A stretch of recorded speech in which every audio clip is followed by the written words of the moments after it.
companheiro Paiva, inclusive nos ajudou com a prefeita, abriu lá o colégio, o Teatro Carequinha.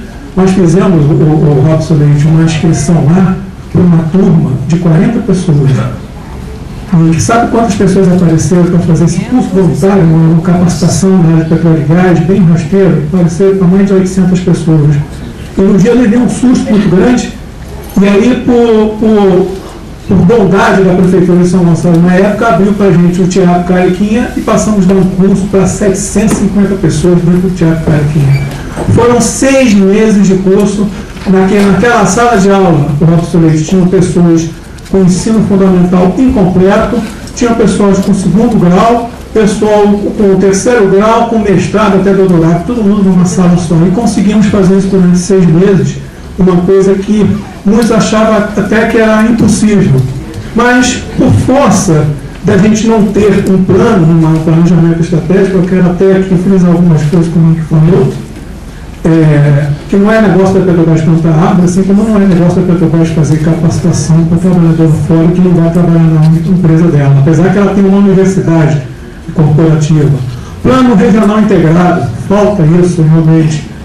E a questão de 1.000 empresas fornecedoras para a Petrobras. Chamar atenção nisso que quase que 99,9% dessas empresas que trabalham para a Petrobras já são terceirizadas, quarteirizadas, quinteirizadas. Muitas delas, os trabalhadores trabalham numa situação subhumana. E a Petrobras não sabe disso, que ela paga os contratos corretamente, tem fiscais para isso, e ela fiscaliza quem? A EPCista, a empresa que ela contratou. Essa EPCista que contrata outra empresa, que essa outra empresa contrata outra empresa, e por aí é que gera a nossa miséria no nosso Estado.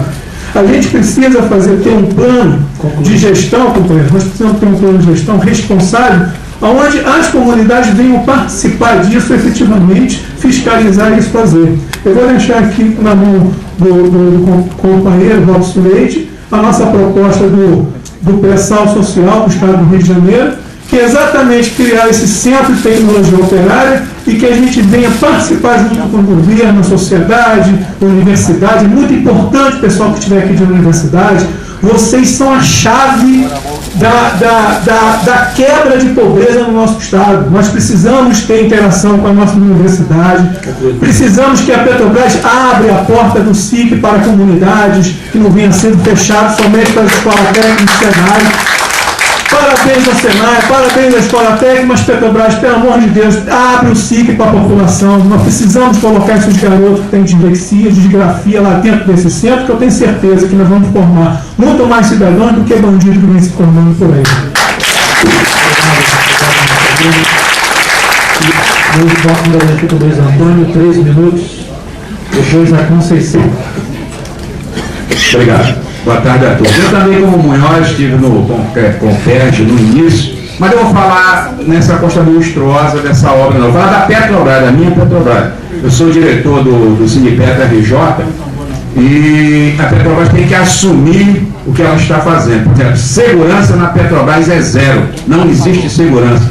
Eu tive tristeza de participar da primeira morte do Compeg, lá naquela obra lá que sai na capa das revistas da Petrobras. Então a Petrobras cinzenta, não garante nada e não vê, pela primeira vez, eu nunca vi diretor da Petrobras falar numa coisa, vida, ser humano. Então você tem um barraco, ela diz, olha, eu passo o trator em cima do teu barraco e vou te dar um palacete, abandone. E a responsabilidade, sim, nesse compete todo é da Petrobras. Senão, suspende a obra e vai ficar todo mundo abandonado lá. Uma coisa absurda. Tem que ser feito? Tem. Agora com a parte social, com o resgate social. Eu participei da primeira, 2 mortes que eu já participei. Uma foi lá, eu passei 15 dias lá na obra. Vocês não conhecem aquela obra. Insegurança total na Petrobras. E o ministro Mink falou da Reduc. A Reduc, o índice de acidente, de vazamento de morte é horrível. É o pior IDH da Petrobras. E a gente vai se espelhar na Reduc, meu Deus do céu. Como é que vai ser lá? Então, eu sou sindicato perseguido, persegue o nosso sindicato, porque para a gente não mostrar a verdade. Nós temos um RH, Diego Hernandes, não sei nem comparação, entendeu? O inimigo dos petroleiros. Então isso cresce a insatisfação na empresa, porque a responsabilidade é da Petrobras. Ela pega as empreiteiras sem treinamento, aí o funcionário morre. Ah, não é comigo não, porque é da empreiteira, é da Petrobras. Ela não assume a responsabilidade dela, o ministro. Ela não assume. E a Reduc já esteve a ponto de ser interditada do Ministério do Trabalho, tivemos lá com o juiz, mas a parte financeira é muito grande. Mas vai chegar um ponto que o petróleo é uma commodity. Se der uma crisezinha, essa cidade, todas vão ficar inviáveis. E a responsabilidade é da Petrobras, porque dinheiro a gente roda a máquina, rio a gente não roda a máquina, meio ambiente a gente não roda a máquina. É isso aí. Obrigado.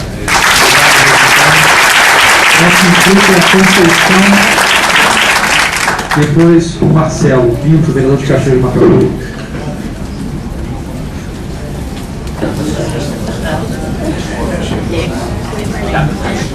Boa tarde a todas e todos. Eu sou Conceição, sou representante da Associação de Proprietários e Amigos do Condado de Maricá e sou também funcionária de um órgão regulador da energia nuclear. Eu gostaria de dizer que todo esse processo de licenciamento, meio ambiente, questão de gestão pública, eu venho participando também desde 2006, no processo de instalação no Comperj como movimento social, e tenho verificado que isso aí vem gerando, o fato da fragilidade das questões de fiscalização vem gerando muita insatisfação na sociedade. De um modo geral, o Comperj, a questão do licenciamento do Comperj não é uma questão isolada. Eu vejo isso como um grande problema das questões de agência. As agências precisam ser fortalecidas, elas precisam estar mais presentes com a sociedade. A sociedade quer cobrar da Petrobras, cobrar dos órgãos dos empresários, mas também tem que cobrar das agências, tá? Porque é uma questão de equilibrar forças entre o poder público, o empresário e nós da sociedade. Nós da sociedade às vezes não sabemos para quem cobrar, porque as agências são omissas e o empresário quer garantir o empreendimento dele, né? Então eu acho que tem que se fortalecer a fiscalização. Se confunde muito a fiscalização, nós do movimento social, como controle social, cobrar do órgão fiscalizador, e quando a gente chega aqui e fala assim, não, vamos fiscalizar. Não, fiscalização compreende todo um arcabouço legal. Nós não temos poder de atuação, né? Quem tem poder de atuação é o Estado. O Estado tem que cumprir o seu papel também, certo? Então, o senhor ministro, o senhor participou, o senhor foi ministro de meio ambiente, o senhor deve ter verificado muitas fragilidades nas agências nesse período. Isso precisa ser fortalecido urgentemente. Eu venho participando de conferências de comunicação, de segurança, vejo todo mundo falando do marco regulatório. O marco regulatório tem que ser fortalecido, o órgão fiscalizador. As agências precisam urgentemente desse fortalecimento, de ter um procedimento administrativo, de ter arcabouço legal, agir junto com o legislativo também, tá? É isso que eu tenho para falar. Obrigada. Obrigado. Agora o vereador Marcelo. 3 minutos. Boa tarde a todos, boa tarde, deputado, nosso secretário de Estado, a Petrobras, a Transpetro. Cachoeira de Macacu é o 6º município em extensão territorial do Estado do Rio de Janeiro, de 92. O município que, graças ao deputado Carlos Link, tem uma preservação de praticamente 35% da sua área territorial pelo Parque dos Três Picos, pelos núcleos de preservação que nós temos lá devido às legislações ambientais, inclusive as APAs. O meu problema com a Petrobras e a visão dessa audiência pública, deputado, Cachoeiras é o único município confrontante com o Comperj no Itaboraí. Tudo que entra no Comperj só entra por Cachoeiras.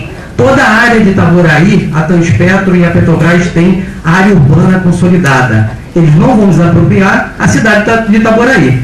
Todos os dutos, todas as linhas de transmissão, todas as intervenções que estão acontecendo em relação ao Compérgio do estado do Rio de Janeiro, entra por Cachoeiras. Cachoeiras já tem um gasoduto, 2 ou 3 oleodutos, em áreas separadas, 3 linhas de transmissão, fora os rios. Se nós pudermos analisar o mapa que eu trouxe aqui, e fizermos a visão de hoje de Cachoeira de Macacu, eu não tenho, para legislar no meu município, por interesse da minha comunidade, um plano diretor no uso de ocupação de solo, por interesse econômico. Porque eu não consigo enxergar como vereador, eles não dão subsídio para isso, para eu votar um plano diretor que diga que aqui é uma área de industrialização, aqui é uma área urbana, consolidada daqui a 4 ou 5 anos, quando eu dobrar minha população. O que eu vejo hoje, que é onde vai ser construído, onde nós investimos um maior volume nos últimos 6 anos para o desenvolvimento agrário de Cachoeiras, é a área de inundação da represa, que tem que ser feita, se for necessário, mas que tenha discussão maior com o município. Eu sou um legislador ou um deputado e tenho que tomar minhas decisões. A área que nós estamos agora investindo nas margens da 122 para criar um polo industrial, eu já recebi informação que a Transpetro vai passar 2 oleodutos naquela região. Ninguém constrói indústria em cima de oleoduto, ninguém quer morar e nem criar um condomínio residencial de classe média, que é o que interessa para os municípios, para aumentar a per capita do seu município, ser uma interferência de uma linha de transmissão, de um gasoduto, de um oleoduto. Agradeço a Transpetro e a Petrobras, porque representa 35% da arrecadação desse município com seus royalties, que inclusive estão sendo discutidos ainda em Brasília. Então, para terminar, só para terminar em relação à fala dos meus antecessores, licenciamento integrado, meu secretário, porque a gente não sabe o que vai acontecer com o Cachoeira de Macacu, uma verdadeira colcha de retalho de tanta intervenção em áreas diferentes. Sinergia do impacto. O que vai acontecer com aquele que é o único lado de muro que ainda tem área para passar qualquer coisa para o Compérgio? E a revisão de um plano diretor de Cachoeira de Macacu, onde a gente possa receber subsídio, tanto da Transpetro, da Petrobras, de licenciamentos do INEA, com visão de 4, 5 ou até 10 anos. O que eles pensam em fazer no território de Cachoeira de Macacu? Muito obrigado. Eu vou passar a palavra para o secretário. Mas ele está com um limite de horário, mas eu quero garantir as inscrições dos demais. Deixa eu explicar uma coisa que é importante. Como eu já falei mais de uma vez, a gente, evidentemente que o assunto não se esgota, a comissão continua seus trabalhos, temos mais audiências públicas com outras entidades, evidentemente, do governo do Estado. O representante do secretário Felipe Peixoto vai ficar aqui para responder as outras questões também. E tudo que é dito aqui é registrado nos anais da casa. E, evidentemente, a gente pode e deve e iremos encaminhar ao secretário, mesmo questionamentos que sejam feitos dos próximos inscritos, para que ele possa, evidentemente, depois encaminhar essa comissão e a gente vai dar publicidade para o posicionamento que depois a gente vai nascer. Tá? E eu vou passar agora, então, aqui a palavra para o secretário Carlos. Bem, então agora vamos tentar também responder, de alguma forma, as últimas 5 inscrições, as últimas 5 intervenções. Bem, então, o quinto foi o Gilvonei, que levantou vários pontos. Cadê? Está aí. A gente está sempre no FECAM, participa do Conselho Superior do FECAM e temos a oportunidade de discutir, conhece bem os projetos do Estado. Bom, levantou vários pontos interessantes. Sinergia entre os empreendimentos, a riqueza do Compérgio se escoa toda por Sepetiba, as árvores que não abatem todas as emissões, os problemas dos cofres públicos municipais, bacias aéreas saturadas. Bem, um rol de questões assim bastante significativas, todas com pertinência. Para falar rapidamente, e já peço desculpas pelo superficialismo, se for aprofundar cada um, não chegamos lá.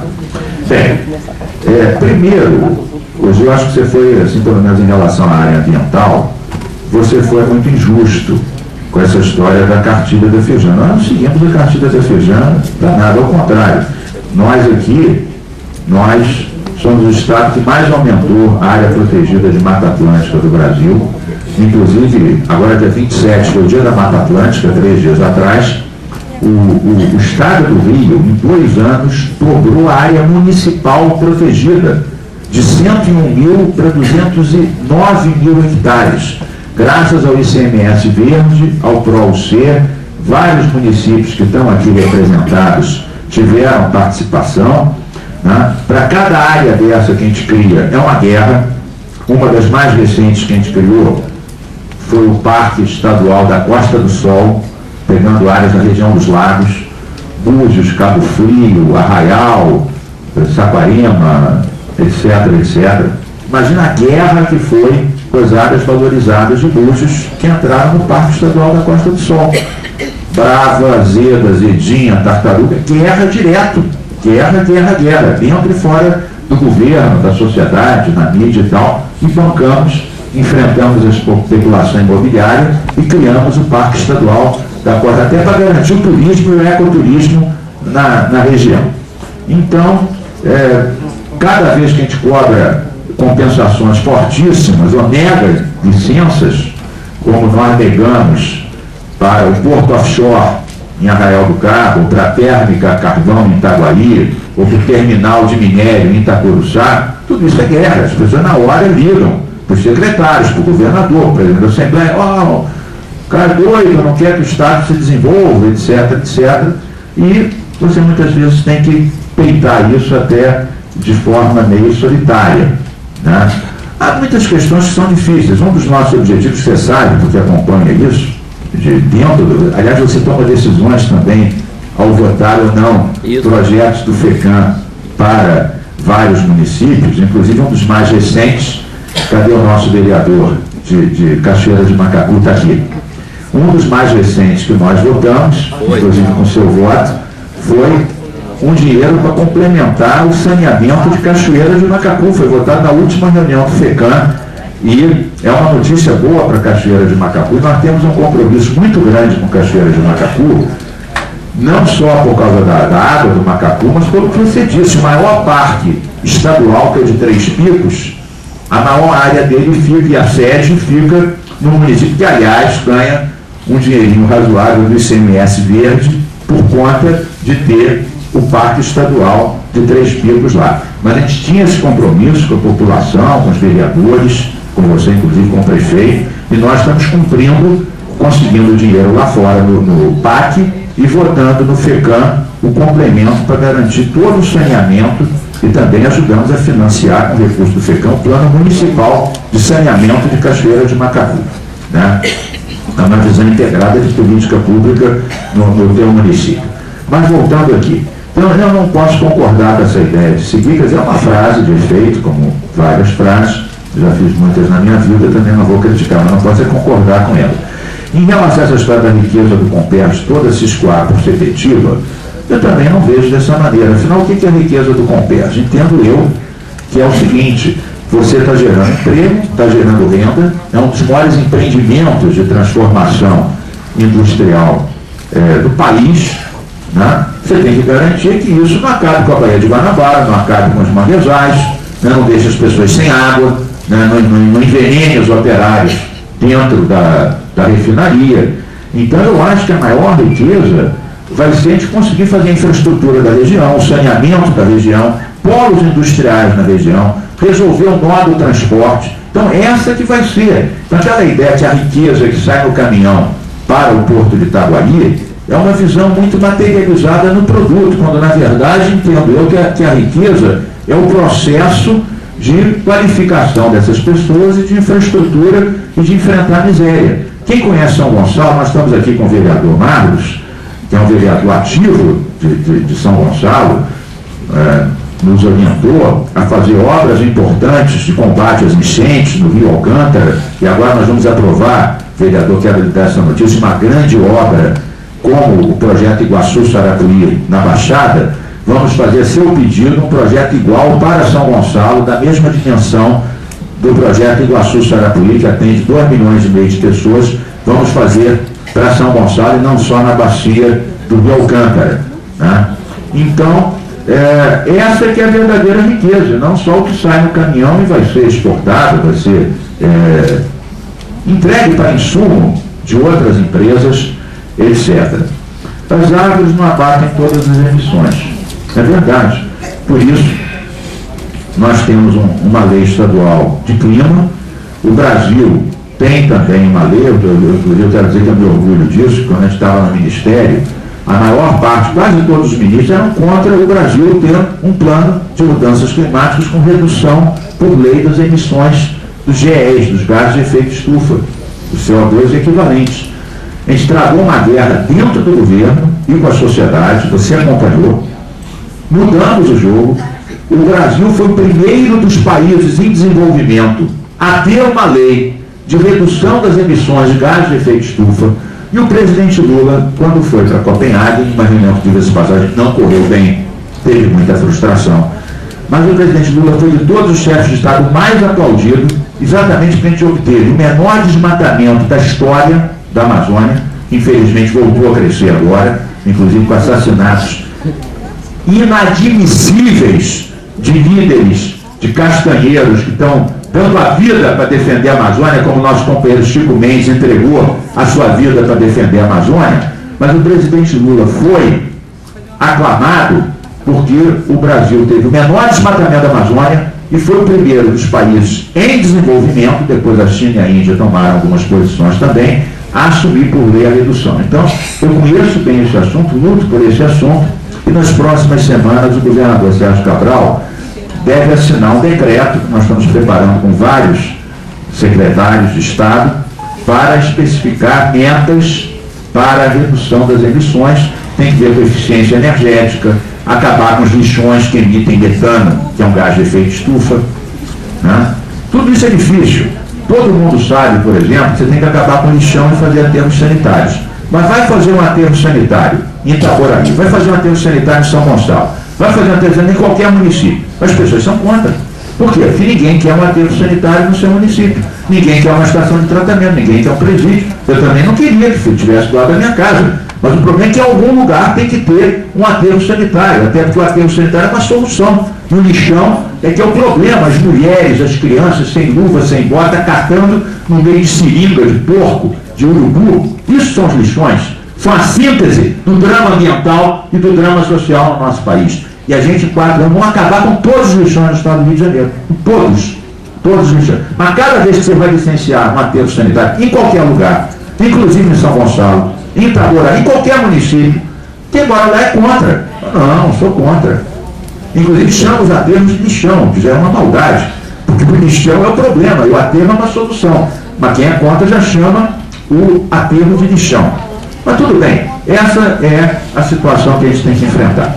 Então, cofres municipais. Bom, na verdade, nós imaginamos que com todas essas indústrias, com todos esses empreendimentos, os cofres municipais de Cachoeira de Macacu, de Maricá, de Itaboraí, de São Gonçalo e dos outros municípios, Magé, nós esperamos que eles arrecadem bastante até para dar conta das questões de educação, de saúde, etc., que obviamente esses empreendimentos vão trazer também receitas para o município. Você tem que organizar isso, ordenar isso dentro de um plano. Muito bem. Marcelino, que é da Petrobras, ele falou do Centro de Tecnologia, criticou a questão das condições de trabalho das terceirizadas. Na verdade, há uma diferença entre empresas terceirizadas e empresas fornecedoras.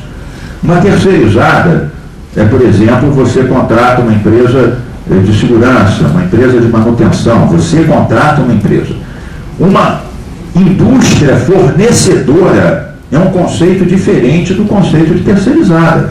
É uma empresa, por exemplo, que pode ser uma metalúrgica, pode ser uma empresa de obras, ela vende equipamento ou presta serviço. Mas ainda assim, sendo ou não sendo contratada pela Petrobras, elas têm que ser fiscalizadas? Tem.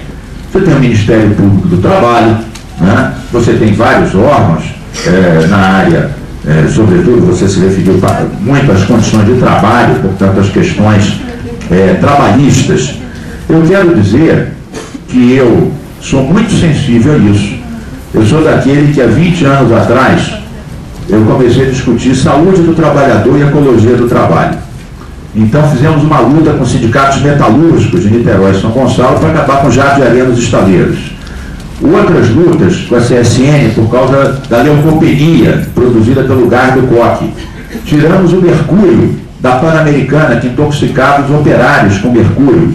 Conseguimos tirar o amianto de várias fábricas. Então, eu sou daqueles que, na época que todos os ambientalistas falavam mais da parte de fauna e flora, a gente dizia que os operários também estavam ameaçados, né, por causa de todos os venenos que respiravam. Então, nós conseguimos não só, Watson, eu espero aqui que na Assembleia, eu gostaria muito que você fosse o herdeiro dessa guerra, que é a guerra pelas tecnologias limpas e pela saúde do operário dentro da empresa, despoluir os locais de trabalho, tirar o mercúrio, como a gente tirou o chumbo da gasolina da refinaria de Manguinhos, o mercúrio da Pan-Americana, o amianto de várias empresas, né? Inclusive da Petrobras, que há muitos anos atrás, como o metrô, a Petrobras usava o amianto para o isolamento dos dutos. Naquela época não se sabia o mal que o amianto causava. E a Petrobras tirou o amianto, como o metrô tirou o amianto também, usava para... era uma coisa diferente, para os discos de freio do metrô, os operários da manutenção ficavam com asbestose e mesotelioma, que são as doenças produzidas por esse pó mortífero que é o amianto. E eu espero e gostaria muito que você, Robson, aqui nessa Assembleia Legislativa, pegasse essa bandeira também da tecnologia limpa e da saúde do trabalhador, que muitas empresas a gente conseguiu tirar essas substâncias e ainda falta de várias outras.